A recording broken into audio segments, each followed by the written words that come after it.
உங்களை பற்றி உங்கள் மைண்ட் செட் எவ்வளோ ஸ்ட்ராங்காக இருக்குன்னு தெரிஞ்சுக்கலாமா? அதுக்கு ஒரு சின்ன அசஸ்மெண்ட் இருக்குது. ஃபர்ஸ்ட் ஒன், ஒரு பாசிட்டிவ் திங்கிங். ஒரு ப்ராப்ளம் இருக்குன்னா உங்கள் மைண்ட் எந்த அளவுக்கு ப்ராப்ளத்தில் ஃபோக்கஸ் பண்ணாமல் சொல்யூஷனில் ஃபோக்கஸ் பண்ணுது, ஒரு சுச்சுவேஷனில் எந்த அளவுக்கு நீங்கள் பாசிட்டிவாக இருக்கீங்க அப்படின்றதுக்கு அவுட் ஆஃப் 10க்கு ஃபஸ்ட்டு மார்க் கொடுத்துக்கோங்க.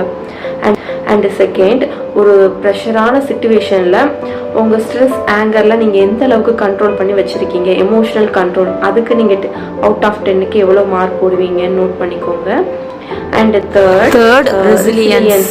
ஒரு ஃபெயிலியர்லேருந்து எவ்வளோ சீக்கிரம் நீங்கள் ரெக்கவர் ஆகிட்டு வரீங்க அப்படின்னு அதுக்கு நீங்கள் மார்க் போட்டுக்கோங்க.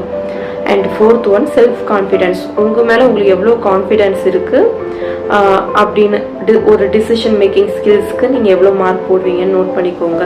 Next one, self discipline. உங்களோட கோல் இல்லை உங்கள் ரொட்டீனில் நீங்கள் எவ்வளோ கன்சிஸ்டண்ட்டாக இருக்கீங்க, அதுக்கு அவுட் ஆஃப் 10க்கு நீங்கள் மார்க் கொடுத்துக்கோங்க. இதுக்கெல்லாம் நீங்கள் மார்க் கொடுக்கும்போது உங்களுக்கு அவுட் ஆஃப் 50க்கு உங்களுக்கு மார்க் கிடைக்கும். அதை நீங்கள் 100க்கு கன்வெர்ட் பண்ணும்போது நீங்கள் எவ்வளோ பர்சன்டேஜ் உங்கள் மைண்ட் செட் எந்த அளவுக்கு ஸ்ட்ராங்காக இருக்குன்னு நீங்கள் தெரிஞ்சுக்கலாம்.